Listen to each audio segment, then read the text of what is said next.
American soccer fans, welcome to episode 131 of the USA Soccer Cast. We are bringing you everything about the U.S. national teams, the players, the leagues, and everything else that impacts the game of soccer in these United States. I'm Donald Wine. We are in an international window for the women, and the 2024 SheBelieves Cup begins this weekend in Atlanta. It's a different format this year than in years past. The previous format was a round-robin tournament with the United States and 3 other teams. Each team played each other over 3 match days in a week, with the winner on points and any necessary tiebreakers lifting the trophy. This year, the international window only allows for a maximum of 2 matches. So the SheBelieves Cup is now a mini tournament of 4 teams. There will be the semifinals this Saturday at Mercedes-Benz Stadium in Atlanta, and then a third-place match and final next Tuesday at Lower.com Field in Columbus. This is the 9th SheBelieves Cup. The U.S. has won 6 of the previous 8 editions of the tournament, including the past 4 years. France and England are the other 2 teams to win this tournament previously. And just like the 2023 edition of the tournament, the U.S. will welcome Japan, Canada, and Brazil in for the tournament. On Saturday, the United States will face Japan in the first semifinal, with Canada facing Brazil in the second one. The winners of each match will face each other in the SheBelieves Cup final, while the losers will compete for third place. There are a lot of interesting dynamics for the United States. Once again, they have some great teams coming in, each of them in the top 10 in the recent FIFA World Rankings. In their second match, they will face Canada or Brazil for the second time in just about a month. The U.S. beat Canada in the W Gold Cup semifinals on penalties before defeating Brazil for the final to win the inaugural edition of that tournament. This is also the final window with interim head coach Twyla Kilgore in charge. She will remain on the staff, but in June, Emma Hayes arrived. So this is an important tournament, and the team will need to focus and bring their A game against Japan and definitely against Canada or Brazil. There are a few changes to the roster for the W Gold Cup, with some new faces, the return of some players from injuries, and unfortunately, a new injury to report. Let's look at the current roster. Our goalkeepers, Jane Campbell, Casey Murphy, and Alyssa Nair. Defenders, we have Abby Dalkemper, Crystal Dunn, Tierna Davison, Emily Fox, Ava Gattino, Naomi Girma, Casey Kruger, and Jenna Neiswanger. Midfielders, we have Korbin Albert, Sam Coffey, Lindsay Horan, Olivia Moultrie, Emily Sonnet, and Lily Johannes. We're going to talk about Korbin Albert a lot after the break. Forwards, Katarina Macario, Alex Morgan, Trinity Rodman, Jaden Shaw, Sophia Smith, and Mallory Swanson. The players who were on the W Gold Cup roster who were absent on this roster: Becky Sauerbrunn, Lynn Williams, Mitch Purse, Rose Lavelle, and Mia Fischel. Of course, Mia Fischel tore her ACL on the eve of the first match at the W Gold Cup, and she was replaced on that roster by Alex Morgan. Rose Lavelle is also injured, which is why she's been left off this roster.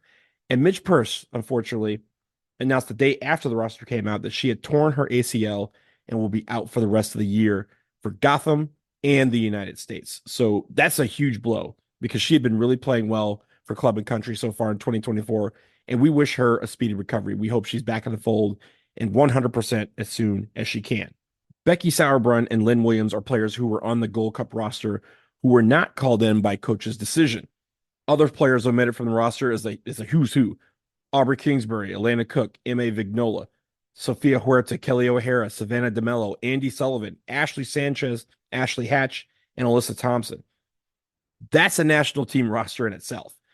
So that tells you the competition is fierce out there for the 18 spots on the Olympic roster. And Twyla said the players who were left off of this roster aren't necessarily eliminated from consideration. Of course they would say that, but that just shows you that there's going to be some fan favorites left at home when the team goes to Paris this summer.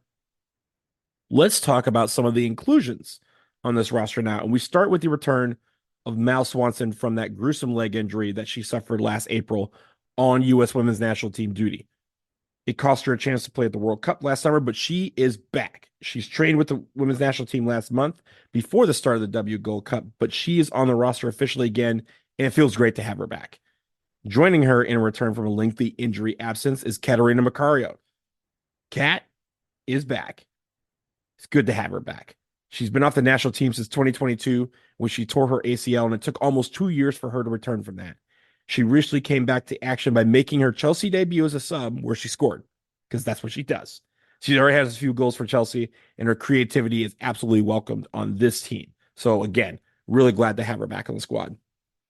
There are a couple of youngsters coming up that are earning their first call-ups. First, Ava Gattino, the Michigan native who plays for Korbin Albert at PSG. They were also teammates at Notre Dame. She signed with PSG last month and earns her first call-up. She gets to try and work herself into the conversation for one of those coveted Olympic spots. And the other new call-up is Lily Johannes, who I'm very excited about seeing enter the fold. She's a Dutch-American dual national who plays for Ajax, 16 years old, and has been stellar for Ajax in her time on the field. She could be a force in the midfield for a very long time, but it's easy for people to not have high expectations that she could play herself into the Olympic roster. She has the opportunity, though, alongside the rest of this team as we enter the SheBelieves Cup. Again, the U.S. versus Japan on Saturday in Atlanta, and then they will play either Canada or Brazil next Tuesday in Columbus. I will be in Atlanta, so hopefully I will see some of you there. Let's pause for a quick break. On the other side, we have to discuss all of the controversy surrounding around Korbin Albert. We'll get into it next. Hey everyone, are you looking for the latest gear for your U.S. national teams, Major League Soccer, the NWSL, or any other team in the world of soccer?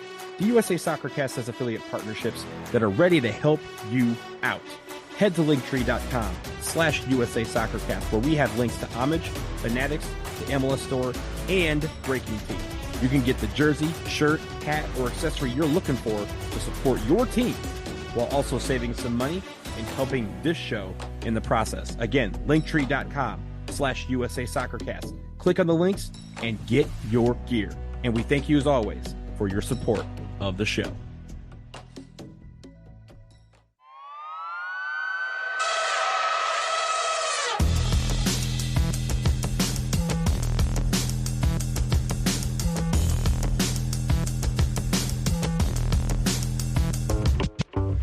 We are back, and one of the main topics surrounding U.S. soccer as the U.S. women's national team gathers in Atlanta to prepare for SheBelieves is the controversy that has attached itself to midfielder Korbin Albert.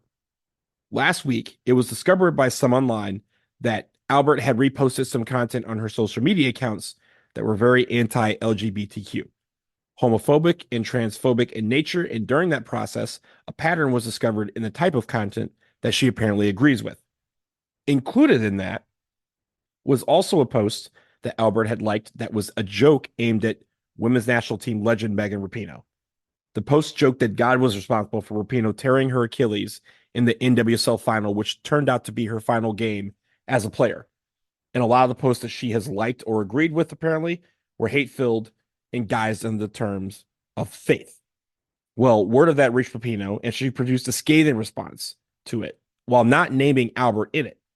She was not happy with it, and for good reason, and I'm going to read her post in full.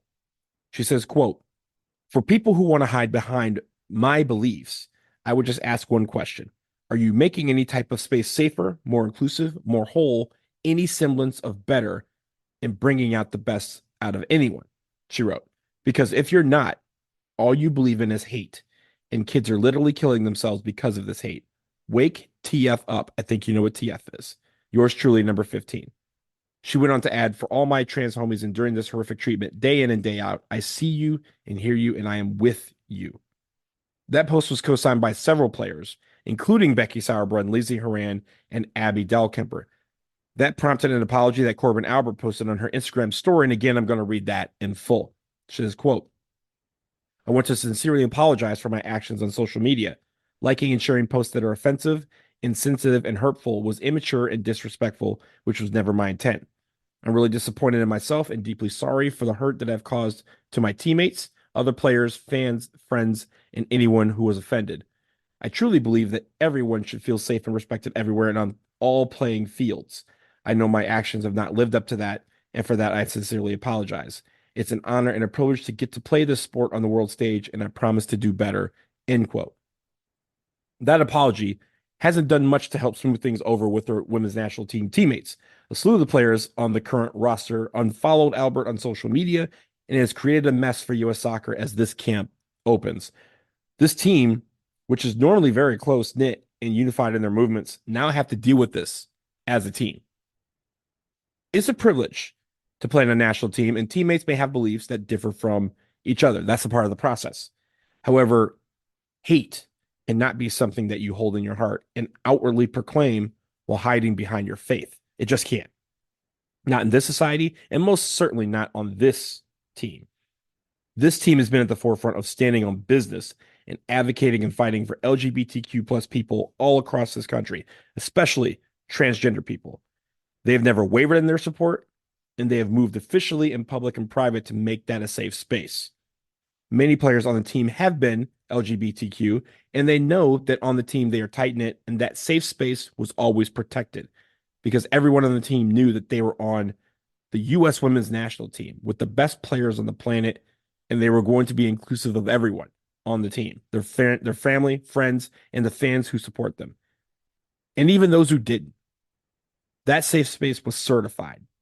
And now that safe space has been violated by the actions of a relative newcomer who has a bright future in soccer. But the fact that Korbin Albert would be so proud as to repost content that targeted the safety of the LGBTQ community is something that she will have to answer to with her teammates and with fans who have lost respect for her because of her ability to boost those hateful comments with pride.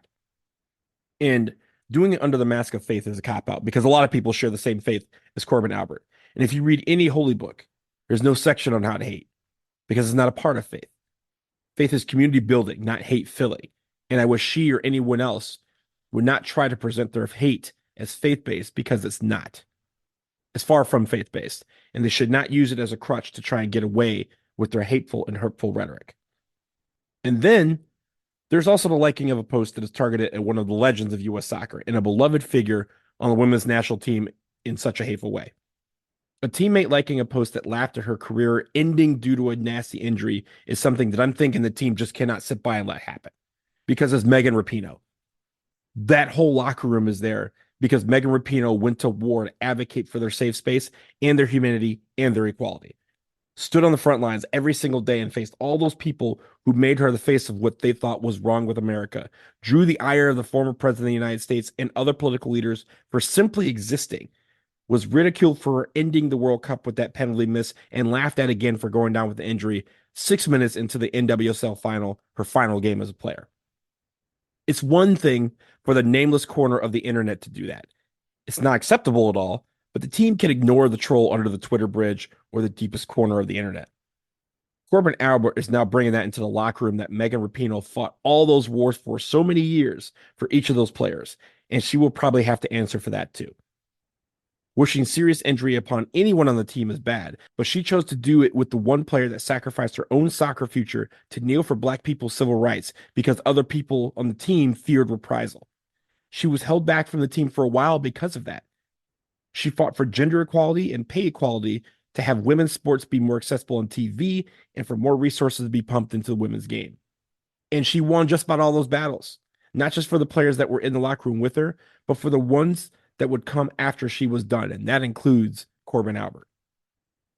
Korbin Albert is probably going to have a nightmare of a time on the national team during this window, but she needs to first show public contrition and something more than an apology on Instagram stories that disappeared after 24 hours.